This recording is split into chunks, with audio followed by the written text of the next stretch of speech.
بسم اللہ الرحمن الرحیم۔ میرے عظیم ہم وطنوں اور دنیا بھر میں میرے عظیم دوستوں، میں ہوں خالد سلیری، چیئرمین پاکستان انسانی حقوق پارٹی، اور آج دوبارہ آپ سے مخاطب ہونے کا مقصد یہ ہے کہ دنیا کے اندر آج اسرائیل کی طرف سے جارحیت اور ظلم و بربریت کے نتیجے میں ایران پر جو جنگ مسلط کی گئی ہے وہ انتہائی قابل مذمت ہے۔ اس کی کبھی بھی حوصلہ افزائی نہیں کی جا سکتی، اور سب سے بڑی حیرت کی بات ہے کہ امریکہ سمیت مغرب کی طاقتیں اس تمام واقعہ کو دوبارہ سے ایک تعصب کی نظر سے دیکھ رہے ہیں، اور وہ اپنے اپنے نتائج نکال کر اپنی طاقت کے نشے میں بہت سی چیزوں کو نظر انداز کرتے ہوئے بول رہے ہیں کہ اس دفعہ اگر یہ جنگ پھیل گئی تو انسان کا بہت بڑا نقصان ہوگا۔ میں آج دوبارہ سے ٹرمپ انتظامیہ کو ریکویسٹ کروں گا کہ please try to maintain your responsible role. آپ کی ہر روز اسٹیٹمنٹ بدلتی ہے۔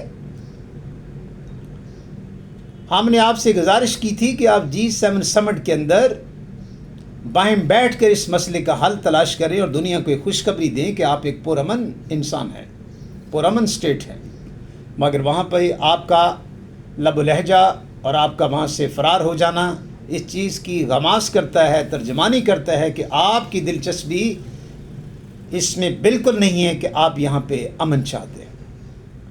آپ ایران کو کیوں سبق دینا چاہتے ہیں؟ اس کے پس پردہ تمام اہل علم لوگ، اہل تحقیق لوگ اس بات کو بخوبی جانتے ہیں کہ آپ کے اہداف اصل میں کیا ہیں۔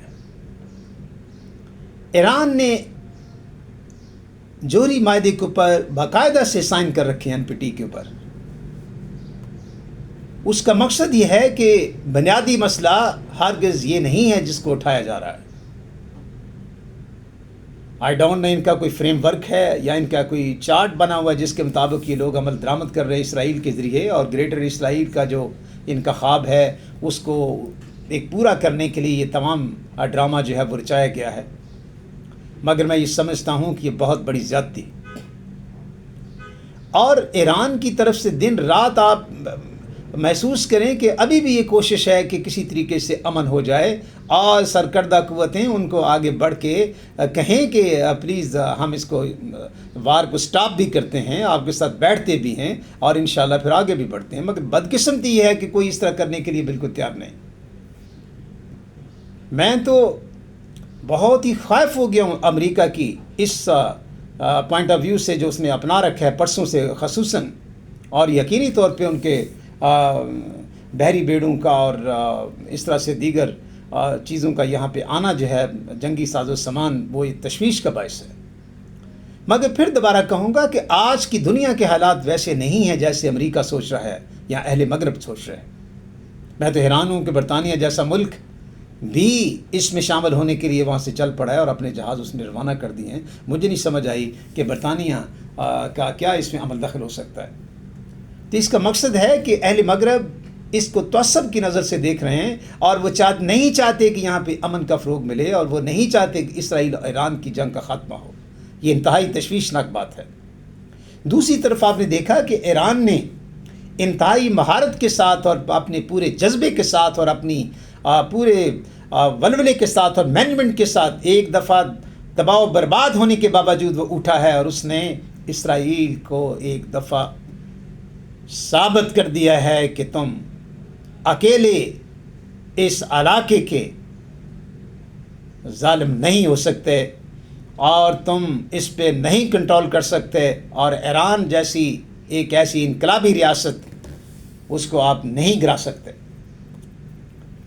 ایران نے جو مسائل وہاں داغے ہیں مختلف اقسام کے، وہ انتہائی बहुत ही एक मोतबर किस्म का जवाब है, जिसके नतीजे में पूरा इसराइल चीखो पकार कर रहा है। उनकी अहम बिल्डिंग्स जो हैं वो तबाह बर्बाद हुई हैं, उनका आयरन डूम और दीगर जो दफाई निज़ाम है, डिफेंस सिस्टम है, वो तबाह बर्बाद हुआ है। और अब तो बिल्कुल वो अपना दीन के साथ छोड़ गया है। आपको पता है कि जब मुकाबले में मज़ाइल को मीन के एलिमिनेट करने के लिए उनका काम करता है, तो उसकी आहिस्ता आहिस्ता जो एक रफ्तार है वो कम हो जाती है, चूँकि नंबर ऑफ़ उनकी जो रिस्पॉन्सिव आगे से मिज़ाइल हैं उनकी तादाद कम होती है।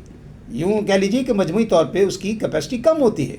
तो जो ये इस तरह से आगे बढ़ता चला जाएगा और मुसलसल ईरान करता चला जाएगा, तो उनकी सलाहियत में कमी भी आएगी। हाँ, अमेरिका अगर ताज़ा दम हमले ऐसे करता है, चूँकि वो कहता है जी कि मेरे पास वो हथियार हैं जो पूरी दुनिया के पास नहीं है, मेरे पास वो चीज़ें हैं जो पूरी दुनिया के पास नहीं हैं, और मेरे पास वो फ़ौज है जो हारना जानती नहीं, तो इस तरह का तकब्बराना और ज़ालिमाना रवैया ट्रंप इंतज़ामिया की तरफ से बहुत ही काबिल तशवीश और पूरी दुनिया के लिए काबिल तशवीश है।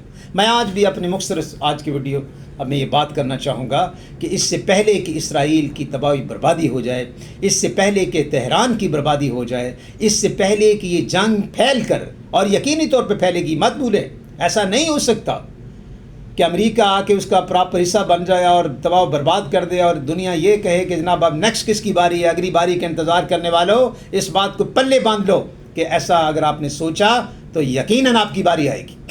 मैं बहुत सी बातें बार बार नहीं करना चाहता, मगर मैं अभी भी गुजारिश करना चाहता हूँ कि मगरब अपनी ईमानदारी से इस जंग को रोकने की कोशिश करे, अपना एक बहुत ही बेहतरीन सा किरदार अदा करने की कोशिश करे और अमन के लिए कोशिश करे।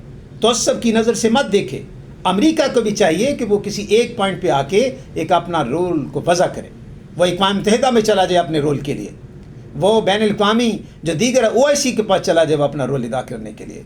और वो समझ नहीं आ रही ना उसको कि मैं क्या करूं, तो मैं समझता हूं कि अदारे मौजूद हैं, उनके पास जाए और वहां पे डिबेट करके इसका हल निकाले। और इसके यहाँ भी मैं चाहूँगा कि OIC को और रशिया को और चाइना को भी डिप्लोमेटिक महाज के ऊपर जो बैनुल-अक़वामी मीन के हमारा एक डिप्लोमेटिक फ्रंट है उसके ऊपर जाके अपना फौरी तौर पे अमन के लिए किरदार अदा करना चाहिए, यकीनी तौर पे इससे पहले कि तमाम इन्वॉल्वमेंट हो जाए। और अमेरिका ने अगर कोई इक़दाम किया तो उसके नतीजे में यहाँ की जो क़ुव्वतें हैं, जो एटॉमिक पावर्स हैं, वो यकीनी तौर पे खामोश नहीं बैठेंगी। और ऐसा नहीं हो सकता, वो वक्त गुजर चुका है कि अमेरिका ये कहे कि वो अपनी दस्तरस को मज़ीद 50 साल या 100 साल तक कायम रख सकता है, ऐसा मुमकिन नहीं है।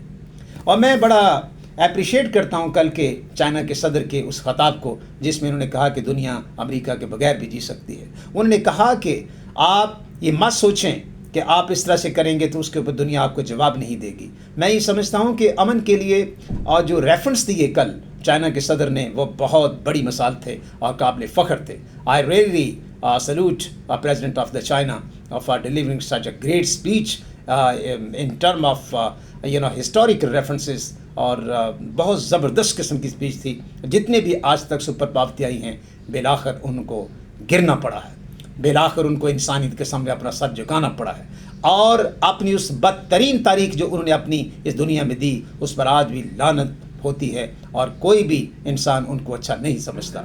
इसलिए दोबारा से गुजारिश है कि अमेरिका को नज़रसानी करना चाहिए। ट्रंप को दोबारा से अगर नोबल अमन का इनाम लेना है तो प्लीज़ अमन के लिए किरदार अदा करो, इस तरह जंग के लिए किरदार अदा मत करो, नफरत के लिए किरदार मत करो। ईरान को तुम क्यों एलिमिनेट करना चाहते हो? ऐसा मुमकिन ही नहीं है। पहले भी तारीख़ ने ऐसे मनाज़र देखे हैं और मज़ीद भी अगर देखती है तारीख़ तो ऐसा नहीं हो सकता। आप मिटाते मिटाते खुद मिट जाओगे, मगर कभी ये नहीं हो सकता कि रब का बनाया हुआ निज़ाम और उसकी मखलूक को आप ख़त्म कर दो और उनके वजूद को ख़त्म कर दो। अल्लाह पाक हम सबको इस अमन के मिशन पे अमल दरामद करने की तौफीक अता फरमाए। और यकीनी तौर पे मैं दवा भी करता हूँ दिल से कि जो तबाही हम इसराइल की देख रहे हैं, जो उनके घरों में मातम देख रहे हैं, जो उनके बंकर से ज़िंदगी गुज़र रहे हैं, जो हम उनके नाकामी जो है उनके डिफेंस सिस्टम की देख रहे हैं, उनको सबक लेना चाहिए कि everything is going to be end. वो आगे नहीं बढ़ सकेंगे। और ईरान अपनी हिफाजत में जो कुछ कर रहा है वो भी मैं समझता हूँ कि बेहतरीन इक़दाम कर रहा है, मगर ये सब कुछ गलत है। आप सबको अमन के लिए आगे बढ़ना होगा। पाकिस्तान जिंदाबाद, पाकिस्तान पाइंदाबाद, अमन जिंदाबाद।